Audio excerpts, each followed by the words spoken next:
Denver Broncos Mile High View, no commercials, no bullshit. It looks like we have a victory instead of a clown show today, right? Agreed.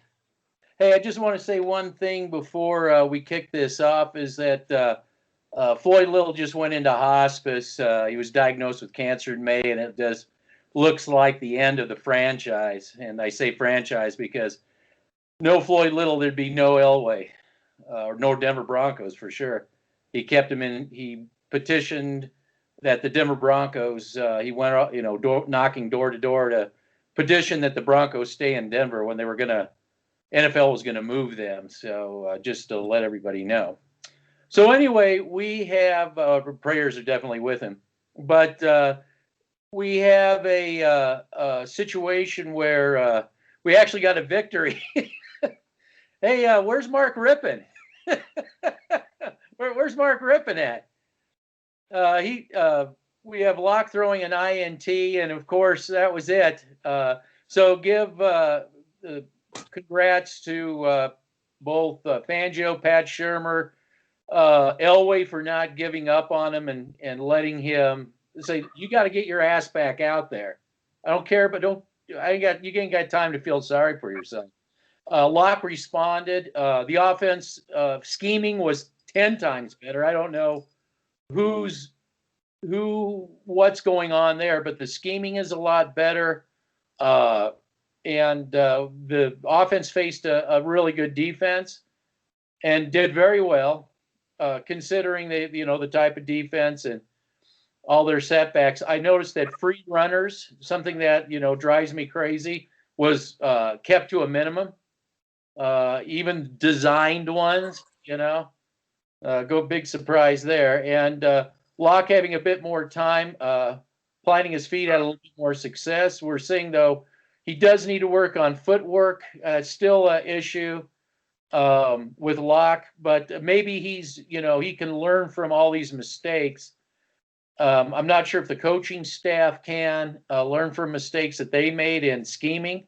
You mentioned pulling. They started pulling, and as you said, having what was it, like 160 yards rushing, I think, somewhere around there between Lindsey and Gordon. And for all you people that were waving the Gordon banner, I was going to give Gordon an attaboy today, but he just had to prove himself. And like he did in San Diego, San Diego, you can check the San Diego archive. He is notorious for putting the football down at the goal line. He's like notorious. Gordon now is tied for number one most fumbling running back, and we signed him to a big contract. Go ahead, Colby. You're up next. So I want to bring up something about this game. This is a Vic Fangio win all the way.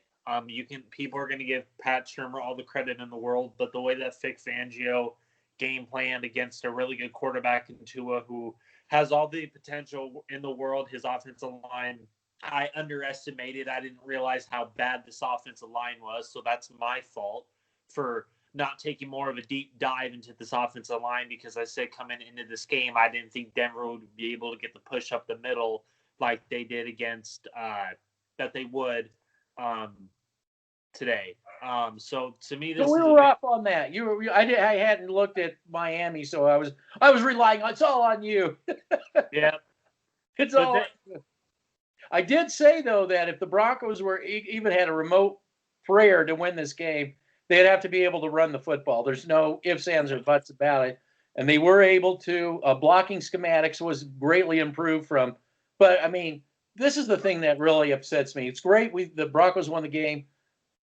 It just took this coaching staff and team collectively week 11 to finally figure out what doesn't work. Somebody somewhere was very stubborn in play design, play schematics, and it seemed to me anyway that play schematics seem to have changed in this particular game. I mean, it's just me. I don't know. So when it comes to why I say this is a Vic Fangio win, because I want to expand on that point. The way they were able to, I know that Tua is a rookie quarterback, and I know Tua played 5 games and he got hurt, and they were cautious with him, and he wasn't playing well today.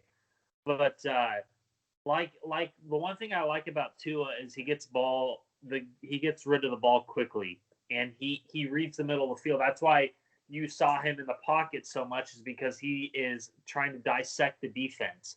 And what Vic Fangio did today was a masterpiece. Bryce Callahan he should be a Pro Bowler. He should be on the All Pro team.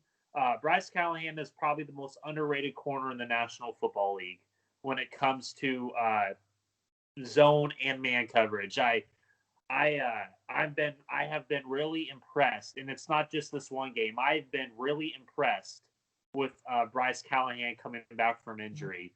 So that's definitely not a Juwan James situation that we are going into. He definitely was worth the wait. Thank you, Vic Fangio, for that. Yes. And I have to disagree. Me and you were texting during the game, and you definitely do not like Simmons. And this is my take: is that I think that we should re-sign him, only for the fact that John Elway would probably just get worse, not better. And I don't trust John Elway enough and I know that he won't give Fangio, but again, you may get your wish, because Elway, just like he does with so many players, just may not give him the money, let him go. And I just don't trust that Elway's going to be able to get it right.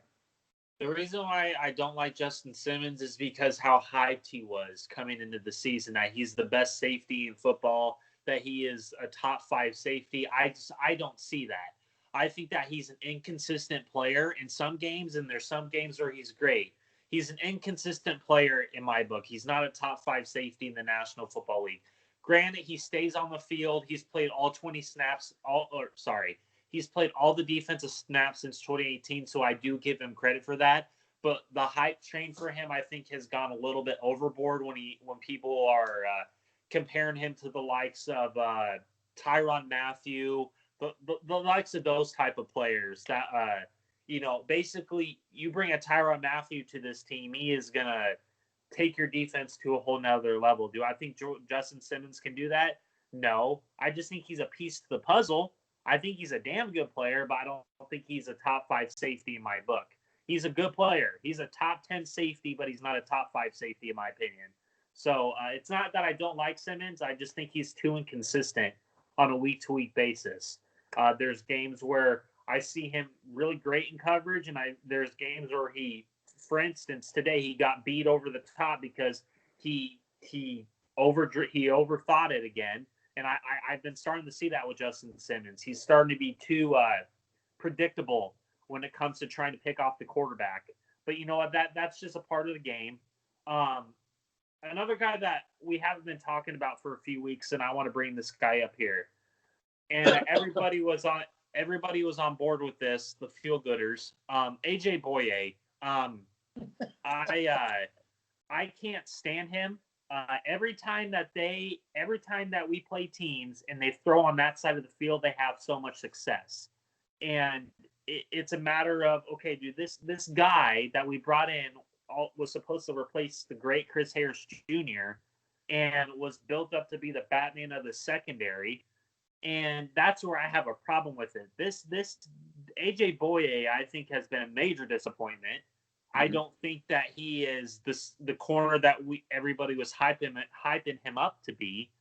And I just think that he's been gosh awful. The linebackers, again, they're good.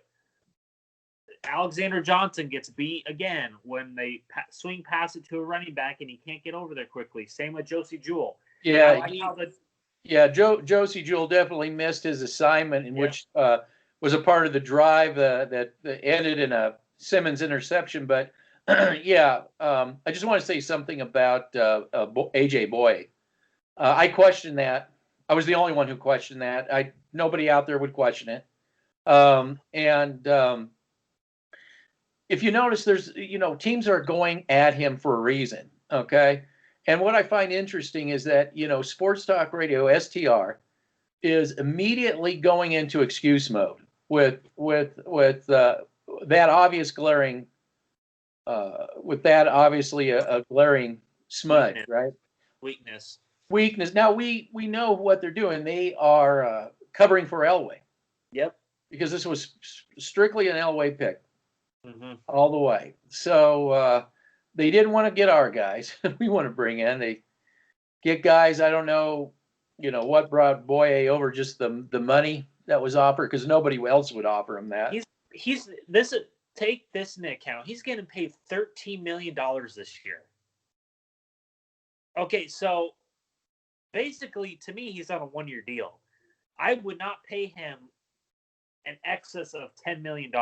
That's just how I would do it, but I'm not a general manager. He's past his prime. He is. I don't think he's the corner that he was in Houston. I don't think he was the corner that he was early in Jacksonville, because he had Jalen Ramsey on the other side. So again, it's a reoccurring thing. I always bring it up to you when we text, when we watch the games. It's just every time they attack Boye, that side of the field, they have so much success. And, it's the give ups. The give ups are always there. I was texting you too. I said, well, it looks like it's going to be Boye time. It's third and whatever. Okay, it's Boye time. And I don't really see him. I mean, there are probably points in the game where he does play a man coverage, but he's not Callahan, where Callahan actually tests the receivers. I don't see Boye trying to test the receivers, and that's where I have a big issue. Everybody was hyping them up to replace Chris Harris Jr. I still wish we had Chris Harris Jr. here in Denver. You have Chris Harris and Bryce Callahan. I don't think you would have the same problems on one side of the field as you are seeing now. Well, this is where I disagree with you. I don't want either of them. I don't want Harris Jr. and I don't want Boye. I don't want either of them. I wanted a guy that could cover a Tyreek Hill. I want another Callahan on the other side. But that's what I want. I only want the best. I only want the best. Now, if I had a defense set up, maybe I'm in Pittsburgh or Tampa or something, and I need a slot guy, I would take Harris over Boye any day of the week. So that's where I'm getting at. If I needed the corner, that special corner to just cover slot. Yeah. But I need a guy that can cover Tyreek Hill too. I mean, I'd like two of them, Mm-hmm. And I think we're asking a lot from Callahan. He's I want to say overachieved, but I mean he was always a good player. But I mean, I would like more of that on the field. Yeah. So also I want to bring up a few other points on the defense, and I will segue. We can segue into the offense because I want to talk about that too. The defensive line, I think, played a heck of a game today, because they were going against a really bad offensive line, which I didn't. I thought this offensive line for Miami was pretty good and was good enough to hold up their blocks, but they seemed like the Broncos offensive line of the past 2 weeks. So I think that Bradley Chubb, you guys, and here's the thing. Bradley Chubb, we have to understand he's coming back from a torn ACL, okay? And it's gonna happen next year with Cortland Sutton. These guys just have to get into game reps. They have to get back to the feel of the game. And so Bradley Chubb, I think that this was his coming out party this season. I think the Dolphins game is where he's going to start hitting his stride again, because he did have a slump there the past 2 weeks. But we have to recognize that he's being double teamed because he doesn't have fun. Yeah, no. This is all addressing a bigger issue that we've been talking about. It's not about getting quarterbacks, okay? Wasting a bunch of draft picks. We need to build the infrastructure up. Yes. We need more help for Chubb. We need more the interior push. We need to build up the offensive line still. I am not happy. Glasgow's hurt again. I mean, turning out to be just what I said, worried and feared in the beginning. Yeah, exactly. Another one of those guys, right? Yes. Another hot time machine, 2.0. 2.0. Okay, another one for the hot tub. By the way, Juwan James has the hot dogs ready. He's all the guys in the hot tub. He's been eating the dogs up. He's eating all of it. So yeah. The chips in the block. Agreed. I think that I think Malik Reed is a good backup passer. I think that you found your I wouldn't say your Shaquille Barrett, but close to, as a situational pass rusher. if you need him to come in for a play or two for the likes of Bradley Chubb or whoever's going to be replacing Von Miller here in the next year or two. So I think that you found your backup. I think I like Malik Reed. I think Malik Reed is a good player. I like Deshaun Williams too. I think that he could be a good backup too. You have some good backups on this team. You just need to find some. Absolutely. And I think that's where the focus should be: is how do we get exactly in this draft, for instance, and maybe even in free agent. But I don't trust John Elway, of course. That's the bad part. But if somehow, and again, who's drafting too? If by the way, we should get into the whole Pat Bowlen. I'm sorry, the whole the Bowlens situation. We'll do that in just a minute. But the problem is we just don't have the GM that can and that will give the reins to like Fangio or whatever to make that selection, because it all has to be him, right? That's my job. I do that because I want that push in the middle. I actually do trust Munchak. If you were to say, okay, Munchak, you work with the scouts, let's get some offensive line players in here that are going to be up and comers. They're going to be that we know that are going to be really stout. And as this line gets injured and whatnot, we start plugging them in. Start getting them. This is the rebuilding. This team is a rebuild. Yes. From the foundation. Okay, you got receivers. I get that. You still should get another corner. Okay, you know what I'm saying? The linebackers. The linebackers, yeah. So and I don't. Be honest with you, Josie Jewell has come up, but again, I would be fine with Josie Jewell as a backup kind of situation. Yeah. I'm just saying, or Johnson as a backup situation. So, or at least even a rotational, So this is the direction I'd like to see management go into. I don't want to see quarterbacks. Drew Lock just proved, that you give the guy at least, correct blocking schemes. You give him just a little bit of time. Now, if he can clean up his footwork, okay, and not make the dumb mistakes that he made in the very first throw of that, that INT, that he can bounce back from an INT without any problems at all. That's kind of a huge step. It's hard to find a quarterback that doesn't go regress into his shell. I want to bring up I'm going to talk about the offense and we can go into the Bowlens situation. I just want to talk about the offense real quick because I didn't get a chance to talk about that. Drew Lock, number one. So this is what I've been saying about Drew Lock, and this is what happens when you put a young quarterback around a really good offensive line. When the situation is where you give him protection, and I'm not saying the Broncos' offensive line is great. I'm just saying when you give him protection and time to throw, you saw him make the big time throws. Now, does he need to clean up his footwork? Absolutely. That's one of the struggles. That's one of the things that he came out with from college that he struggled with. He struggled with it in college as well. I can show you tape of it. So, Drew Lock, we have to remember this is a rep season for Drew Lock. This isn't his third year, fourth year in the National Football League. This is basically his first year trying to play all 16 games. And we have to take a step back and realize this kid is still under immense pressure because John Elway is above him and Pat Shurmur. Pat Shurmur. Here's another thing about Pat Shurmur. You were sending me links earlier to the New York Giants stuff, and I went back and listened to some of those guys, and they're absolutely right.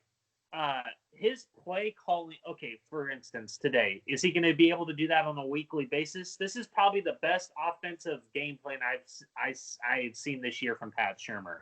And that's hard. Timeout. When I was watching that, I was wondering if this is more Munchak and less Shurmur. It just dawned on me. I could be totally wrong, but it just dawned on me. Is this more Munchak input offensive scheme, or is this a change up from what Shurmur was doing? We would probably have to go back and look at the tape when he was in Tennessee to see if because the tape doesn't lie, and I think that we need to go before we make an absolute conclusion on that, I think that we need to look at the tape from Tennessee. Now, do I think that the offensive line played better? I don't know if Mike Munchak was coaching this game. I didn't hear anything about that. He might have, but Oh, it was just a thought. I mean, I'm looking at it and I'm like thinking the schematics it looks different than what we've been seeing. Sure. I The think schematics. Well, the way that they're using their tight ends more in this game, which I found really interesting. So I don't know if Shurmur just was like, okay, crap, it's week 11 and I'm not, what I'm doing is not working. So maybe he just ignored Elway this game, and just was like, Head hey, coach Elway? head coach Elway. Head coach Elway, yeah. And I think that he realized, like, hey, we need to do the pull, which I've been saying for weeks. I've been saying it for weeks. You pull a guard, especially in this offense, it seems to work. And look what happened. They were doing it at will today against a good Miami defense. And that's the kind of thing you need to take a look at the Tennessee tapes. I'm just wondering if Munchak said, look, why don't we try this? Let's just try this, It just didn't seem like a Shurmur game plan to me. Not entirely. Just not entirely. I think it didn't have a Shurmur feel to it. I think I would have to go back and watch the film and see it. You might be right. You might be onto something. I'm not saying that, you're not. You might be onto something. And I don't know for sure either. I don't know for sure, but it sure had a different feel to it. But I want to bring up Philip Lindsay again. He made this offense go again, like usual, because Philip Lindsay's the better running back, like me and you've been saying for a very long time now. And Gordon reverted back to his old ways, fumbling the football, just in that pass block. When you text me saying that he pass block, he was getting pushed back, and I don't. Well, you know what? He was doing better than he normally. Yeah, but he was doing better than he normally would do. But I'm thinking again, it's week 11. Yes. I had to sit there and pound the table. Show me the tape. Show me. I do not see this guy blocking. Show me the tape. And yesterday, I'm getting into it with the Bronco analysts, and saying that, look, you're. This is typical Pat Shurmur. You're taking players completely out of the play and making them completely useless to the play.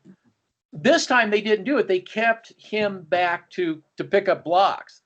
And I sent you. Believe me, I hate the Patriots more than anybody. But I sent you a link to Tom Brady highlights. And you can just take Tom Brady out of it. Oh, you can't do that. No, take him out. Just look at the blocking schemes. If you want to see the pinnacle of what blocking scheming is, look at that. You do not see any free runners ever in a 20-minute highlight reel. You will never see you'll see a delayed blitz. That's different. But you'll never see them just let free runners come at Brady. You will never see that. And this game, they cleaned the free runners up. Now, there was one play that was similar to what I was complaining about, but this time, Fant he may even gave him a chip, like I said you should do, but he immediately turned around, so Locke facing the free runner, that's what you do. You don't set up a play and design it to put your back to a free runner, okay? He came towards Locke, and Locke just lobbed it over to Fant, and I said, this is what I was talking about the whole time, And so I'm just saying that the scheming looked a lot different. But like you said, it took till week 11 to face the Miami Dolphins. So when we, I actually want to talk about. I'm really interested in talking about this Mike Munchak thing that you're talking about, because I want to bring up a few points, if I may. So there is a play where KJ Hamler ran a drag route, and it was below the first down yard line or scrimmage yard line, whatever it was. And you texted me that, and then it was like one or two plays later where it just looks complete like. He's not running his 3 wide receiver sets. He's doing the 3 tight end set, which Rich Scangarello did back when he was here. And it was just like, what the heck? And so I think you might, like, honestly, I'm not trying to, kiss your toes or anything. I'm like, serious. When you bring that up, I'm like, well, there's plays where it was clearly a Pat Shurmur play with his 3 wide receiver sets below the first down yard marker. And then you see the 3 tight end sets with Fumagalli, Vanette, and Fant playing fullback and being kind of creative with it. And I'm like, what the heck is going on? This is completely different from what I've ever seen. That is not Shurmur. That is not a Shurmur. And that's why I'm saying, I said, man, this sure didn't have the Shurmur feel to it. Now, yeah, there were some plays. I guess I shouldn't say totally, but that this game took on a different personality than what we were seeing. Obviously, it works, and I'm just wondering. Okay, we found something that works. Let's just drop it completely. That's been a hallmark of this coaching staff. They get things that work, and then say, "Oh, yeah, that works. Yeah, we'll come back to it on a maybe 5 weeks from now." Yeah, we'll see if that, because that did seem to give the Dolphins, the good Dolphin defense, it gave them some fits. Like, are we going to be seeing this? Are we going to be seeing that? Now, actually, that probably wouldn't be a bad thing, is hybrid a Shurmur system with this three amigos tight end system. Yeah. To hybrid it up somehow. I could go, and here's the other thing too, is that, I got to eat crow because I said that Shurmur would collapse into a shell and they would not get aggressive, and they were aggressive. Give them props for that. There were a lot more aggressive than I was going to give them credit for, believe me, by far. But I knew they still had to run the football. But I really expected them to really go into a shell, I do have a question for you on that 4th one call. Was that a Vic Fangio call, or is that a Shurmur call or Elway call? The which 4th down? 4th and 1? 4th and 1. I think that was a Vic Fangio call. Yeah, I suppose. A call like that probably has to go to the top. And that's fine. I said to you, they didn't get it. I said, you know what?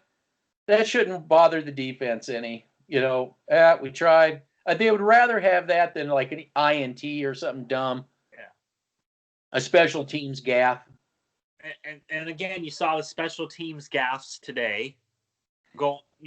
Backing up on again, player personnel. It would not break my heart if how many people are on 11 people on special teams?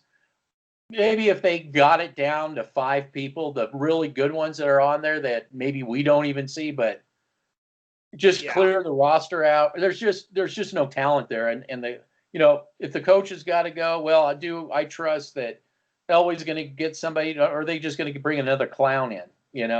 He's really good at he's really good at bringing in special teams clowns, for coaches.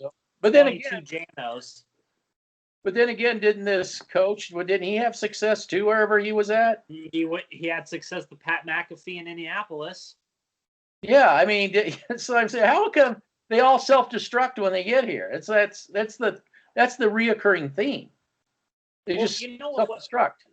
You know what else also is a reoccurring theme? Where's Devontae Bosby?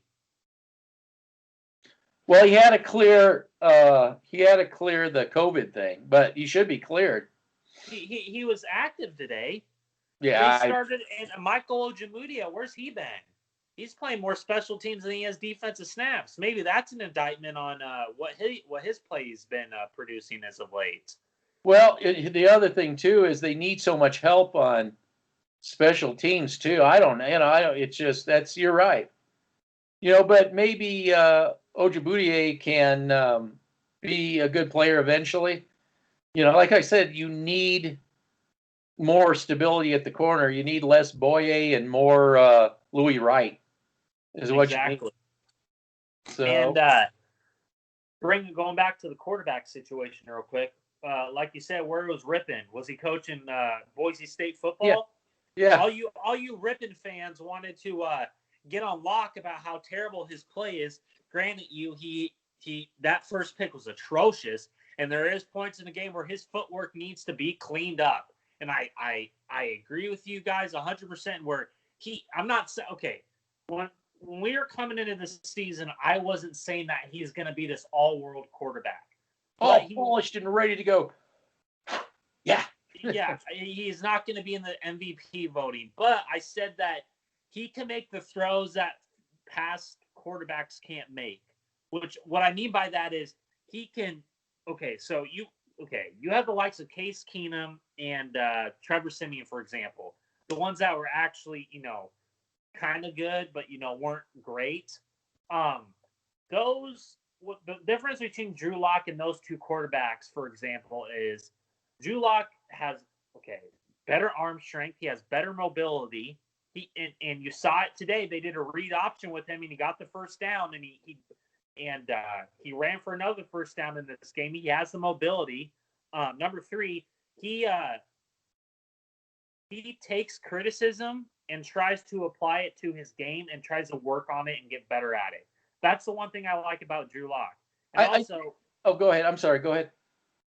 And this is the last point. Drew Lock, he's not afraid to attack the middle of the field. Every time I saw Trevor Siemian and Case Keenum play, they always throw it on the right or the left side of the field. They would never throw it in the middle field unless it was a running back hook or a drag route from a receiver. Drew Lock likes to attack the middle of the field, which I love. And today, for example, when he had the time, he was climbing the pocket. He wasn't backpedaling, throwing off of his back foot. He was stepping in his throws. Tim Patrick had a good game. Another thing, and this is something else we bring up, and I'll let you talk. The receivers lately have been running really lazy routes. Really lazy routes. Jerry Jeudy, I have to criticize him again. He stopped. And Patrick, they keep stopping on routes. They keep stopping on routes. And I don't know if that's not Drew Lock seeing them quick enough, or if he's just not. Are they just giving up or something? Like that play from Patrick, the deep ball to Patrick, he just gave up on the route. If he would have kept going. Yeah, yes. Remember I pointed that out in the film. Yes, you did. It was right before this game. I pointed that out. He gave up on the route. And it was the same with now. I'm not getting in a pissing contest with Cody Rourke because I thought he did an excellent job in his diagnosing of the film. But in the Jeudy interception with Jeudy, one thing Locke has to get out of this. I'm breaking the huddle and I'm going to this person. I'm just going to go to that person. He's got to get himself out of that mode. And it's got to be, I got to read. When you come out, I'm going to read. Well, hold on. The Jeudy, that was a really lazy route by Jeudy. He threw at the break. I mean, the least you can do as a receiver. Now, granted, as Rourke pointed out, there was a better play on the right side of the field by far. That's where he should have went. But he didn't. So what I'm saying is because he didn't do that, there's a lot put on that receiver because he has to be at a spot at a certain time.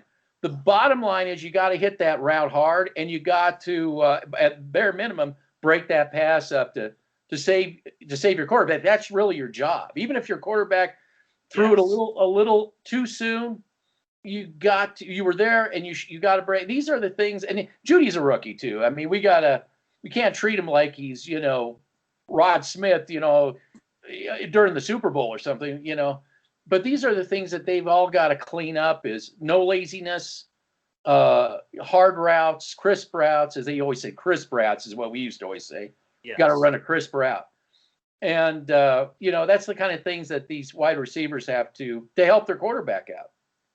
So bringing it up to the point where you said that Locke, when he breaks the huddle, he's going to go to that guy. You go to that guy. Do you believe that is him being too opportunistic with the football, or do you think?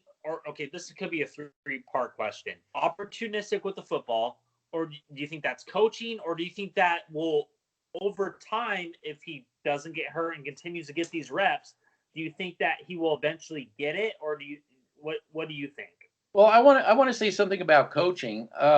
I think that one of Locke's problems working against him, he's got too many cooks in the kitchen. He's got Elway, who's a quarterback, and naturally, and head coach. And naturally, your inclination is to talk to him because he's been through so many different situations. Okay, and then you've got Shula, and then you've got Shurmur, right? So you got like three cooks in the kitchen, and I think that that's actually hurt him. He's getting all this information bombarded to him. Okay. How do I think Locke, why he's doing that? Personally, I think that's Locke. I think Locke he's just got it in his head. I could be wrong. I'm just speculating. But I feel that he's got it in his head before he gets there just exactly what he wants to do. Instead of, wait a minute, maybe what I want to do isn't the answer. Maybe what but again, another thing he's got working for him up till this week, he just doesn't have time to process. And, too many times quarterbacks get brought into a system, shitty situation, bad play calling, bad offensive scheming, and they're told, you got to learn. Like, you don't get a gun, but you need to go out and learn warfare in a battlefield. I think a perfect example of that was Josh Rosen with the Cardinals. I think that, and look how quickly they turned that thing around with smart player personnel decisions and stuff like that. But it's just like the Josh Rosen effect, where he had a terrible offensive line. He had Mike McCoy as his offense coordinator, and he just didn't have a chance there in Arizona. But that's just going off topic. You wanted to talk about the ownership situation? Yeah, let's go ahead and talk about the ownership situation. I had mentioned that and I was just thinking about that today before you actually showed me the news article. I haven't read it actually because I was watching the game, but I was just thinking that the other 31 teams are going to be knocking on the Broncos' door soon. So Elway's on the clock. This also goes with firing Vic Fangio. This drive to fire Vic Fangio. Well, Elway can't fire Vic Fangio because he can't go out and try to find another coach. There's 1 year left on his contract. So he's got to make whatever's going on here, he's got to make it work. He's got to, even if it ends with a bang, even if it's not going good, but it ends with a bang, he's got to make it somehow work. And next year, he's got just that 1 year left on his contract. And now you're saying that the NFL is starting to bear down on the Broncos. I think that's what's gonna happen here soon. That was a really interesting article, and I encourage a lot of people to. I'll leave the link for it. For it. Yeah, I encourage a lot of people to read it because there's some very interesting statements and stuff like that from this article, and I think they're going to come down hard on Denver. I think that. Well, this clown show has gone on long enough. That's basically what I was going to get to. Yeah, haven't we been talking about? I've been bringing this up. That's how I founded my channel on that. On that one point that this is a clown show. Pat Bowlen, it's my way to speak up for Pat Bowlen, I guess. Everybody seems to forget, there is a unicorn, and guess what? It's Pat Bowlen. Pat Bowlen was the unicorn, okay? And it was, by starting the channel, was my way to say, let's not forget what Pat Bowlen, let's not forget, what the Broncos were before Pat Bowlen, from when they really were the clowns of the early 60s, and then they became reputable, and then where John Elway, in his best intentions, I don't think he was out to hurt the team. In his best intentions, just got it wrong, So give us a little snippet about the article, about if just a little juicy tidbit. I think so basically from the article, and I don't want to say anything wrong about it, but I from this article, it seems a lot of the other 31 owners are really pissed off at how this clown show has gone on way too long. And I think that they're pissed off at Elway. I think that they're pissed off, especially at the Bowlen family, for being the immature people that they are and just can't get it right and just can't, disrespect to the Bowlen. He knew this was going to happen. And, you can't, when you're dealing with siblings, when you're dealing with your own kids, you have to be even-handed, But he knew they'd never agree. So he put a clause in. This is all Pat Bowlen's wish, is that if you guys can't figure it out, which I know, he didn't say it, but he knows they'll never figure it out, the team has to be sold. Mm-hmm. the team has to be sold. Now, like I said, brace for impact. We don't know what that could mean. It could mean Snyder. It could mean Kraft. It could be something in between. We don't know. And I hate the Kraft. I don't like Kraft. But I'm just saying that, because he bought the team and that he had the success. But anyway, so, buyer beware. So that's all I can say. But it has to happen. That, and I started the channel based on that. And finally, karma's starting to catch up, right? I think karma's starting to catch up, and I want to bring up a point about that ownership situation. Sorry. When you are an organization with a rudderless ship, and you don't have the man of the boat and man up top, you're gonna have games like this. You're gonna have games where the Broncos look okay, and they're gonna beat a team like Miami, who, from all accounts, have a really, when I said it, they had a really good defense, and they were able to game plan around that, and that could be a mixture of whoever. But you're gonna have situations where the Denver Broncos are going to win these. I think this was a fluke win. I give credit where credit is due with this Pat Shurmur and I'm not going to sit here and be fake about it, but we've seen this in the past 5 years since Manning has left, since basically the Pat Bowlen era, is where the Denver Broncos have a game like this and everybody gets on the high. And then we come back the next week and play like absolute. Okay, I wouldn't say that, but we basically come back the next week and play like absolute dog crap. So, am I taking anything away from this win? Yeah, with Vic Fangio, because we knew that's the constant we have. We got one constant, and it's Vic Fangio's defense. Because we can rely on that defense on a weekly basis, and now the feel-gooders out there will say, well, they've been giving up 30 points a game the past 3-4 weeks. Well, you're going to contribute that all to Vic Fangio when his defense has been getting short field after short field. His offense goes 3 and out almost every play. Drew Lock throws a pick that is very damaging for the defense when they just got off the field.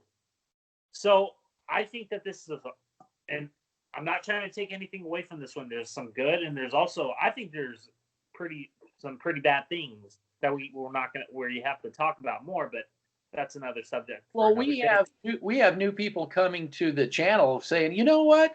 I think you're right about that setup with Elway and Fangio. That makes sense because nobody else will talk about that.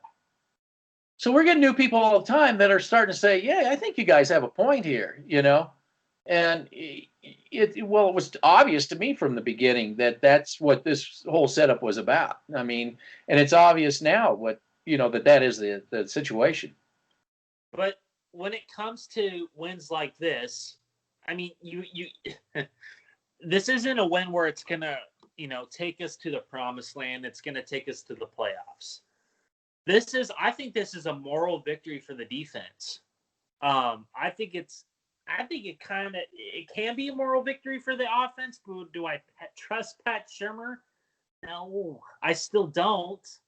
I wish I could, but I don't trust Pat Shurmur because, like you said, when I think about it more now, that offense didn't look like a Pat Shurmur offense. It didn't. It didn't look like a Pat Shurmur offense.